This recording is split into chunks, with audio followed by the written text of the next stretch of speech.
Original payoff. Well, first it was me saying what and why, and I was very miserable backstage.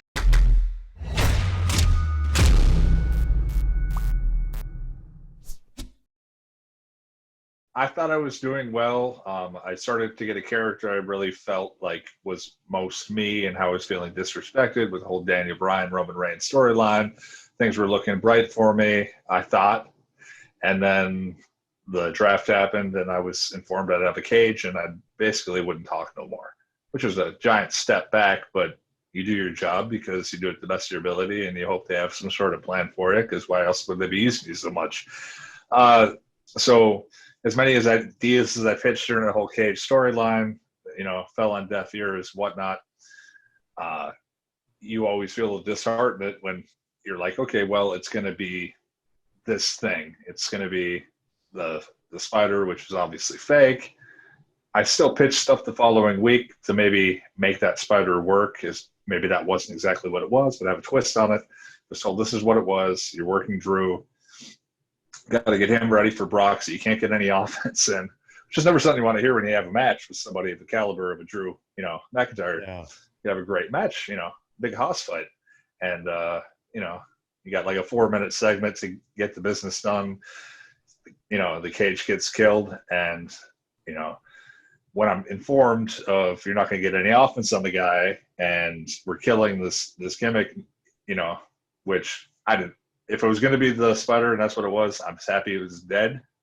But I was upset that my ideas weren't, thought through enough to say, okay, we'll use those, because this spider thing obviously wasn't going to go anywhere anyway because they killed it. So I went to Heyman and I said, hey, am I okay? I couldn't make this work. I feel bad I couldn't make it work, because I'm proud of what I do in the ring and at work. Because it is, it's an art, that what we do. You're given whatever on a piece of paper and you have to make it work the best to your ability as a performer. It's no different than acting. If you want to act out a scene, it could be the crappiest script you've ever written in your life.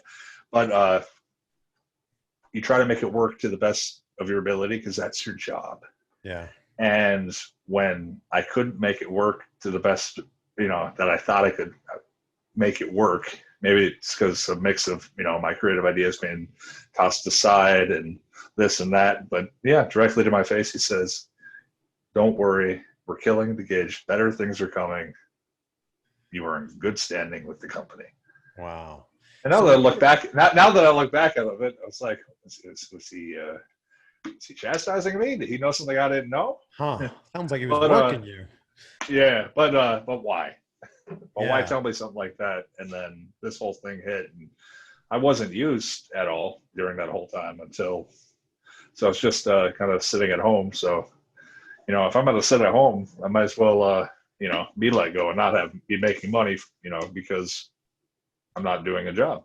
Sure. When you were first pitched this cage idea, what was the original plan supposed to be? What was the original payoff supposed to be? Original payoff. Well, first it was me saying what and why, and I was very miserable backstage. I think the first day I found out, I had it out. I did like 3 things backstage that day, and I was like, what the hell are we doing? What am I talking to here? So I kind of explained, my concerns about going from where I was to this cage and the downsides of it. And the way they said it, they tried to make it seem like it was a good thing. Like, oh, well, you're going to work said babyface because said babyface is going to kill what's ever in that cage accidentally. It's going to drive you on a rampage where I can go back to that crazy kind of psychotic, unstable character, which I want it to be.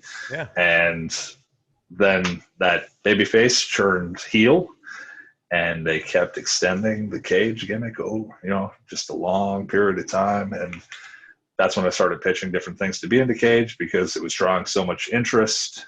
But at a certain point, you have to show them what's in this cage, and it has to deliver. Yeah. And so I pitched something I thought would have delivered, and I was told, no, it's going to be this. And yeah, it's just what it was. And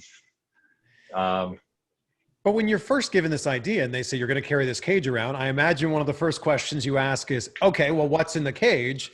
So initially, what was the idea? Initially, it was supposed to be a rat. A rat. Yes, like a sewer rat. Okay.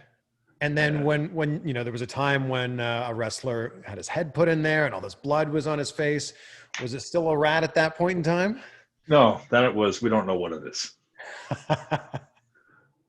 But I think they knew it was a spider all along because they were having this mechanical spider being built this whole time, but not telling the guy that was carrying the cage. So, wow. Yeah, it was just one of those things. And, you like to think they would have had a better plan for it, but, it just happens on the foil who had to carry it around. Well, there was a lot of buildup to it. I mean, people were very interested to see what was going to be inside of it. Yeah, until everybody felt like it was going to be disappointed no matter what. I feel like you might have been disappointed when they showed you this spider and you went, "Oh, that's it." I was highly disappointed and kept trying to change their mind up until the day I was basically said, "Nope, we have the No Way Jose segment. This is happening right now." And I didn't even know for sure it was happening until I started filming it, and that was when the show had already started. Wow. Yeah. I don't want to talk too much about the cage because there's so much other stuff in your career, but what were some of the other ideas that you had for this that would have been a better ending to it? See, people always say it's better to say things in hindsight, but I actually pitched these things when I was there. So it's kind of funny that actually one idea that I had kept getting extended and extended. Because originally I liked the whole rat idea. I liked the idea of this babyface accidentally killing something that I held dear to me. Yeah, sure. And I loved that story that would tell, and would be able to show a different dimension if they gave you the time to show it and convey that emotion on television, which they barely ever gave me anyway. But specifically, I wrote a big pitch out to Heyman to show Vince, and it was with I would have the cage built just slightly bigger. And for one appearance on TV, I wanted to bring in the lady who played Ma Petite for American Horror Story. Wow. She's a SAG actress from India, one of the smallest women in the world. Yeah. So she's got acting experience and entertainment experience, and it would have been the shock and awe of me having a relationship with this little woman, kind of like a blossoming friendship that you could see and you could have a scene, because she's a tremendous actress from what I've seen in that show. Yeah. And just the unveiling of me taking her out the cage, and my whole pitch was, I'm not locking her in the cage because I'm some weird creep that wants to kidnap a woman.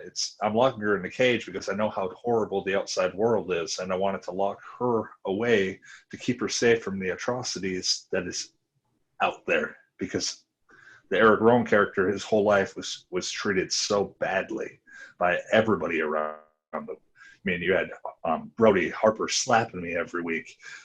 You had Bray as the cult leader. You had Strowman just taking like the black mask and trying to be, imitate me and try to be the better version of me, which as a character was very interesting. And we should have been able to tell all these stories, but we never had the time. It was just always stuff in the background. So this was all stuff I wanted to pitch with her. And then since she's not a wrestler and not a regular on the television program, we could have brought her in for one day, and we always filmed so much stuff throughout the day. We could have filmed 2 or 3 weeks of television if it had her just for one day. So I was pitching, we could show the relationship bosom for, a couple weeks, and then something horrible happens to her and she dies, which sends me on a rampage, and you see a different side of me, whether it be I turn face or heel. I thought there was enough interest where it would create a fun story for people to get invested in and want to know what happens next week.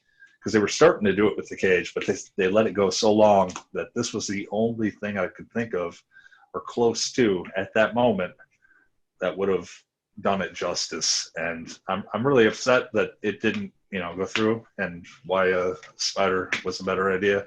But I tried to make the spider work too, and you talk about different pitches. The week they showed the spider, I went back and I said, okay, this is not going to work. It was clearly fake. I wrote another pitch. This went into Heyman again because he's the creative with Vince, and I pitched, okay, well, if that didn't work, I'm a big fan of horror movies and serial killers and stuff like that. Not what they do, but I'm just a fan of like the true crime genre and watching horror movies and the different character development of those people. And one of the things I thought about was like the movie It.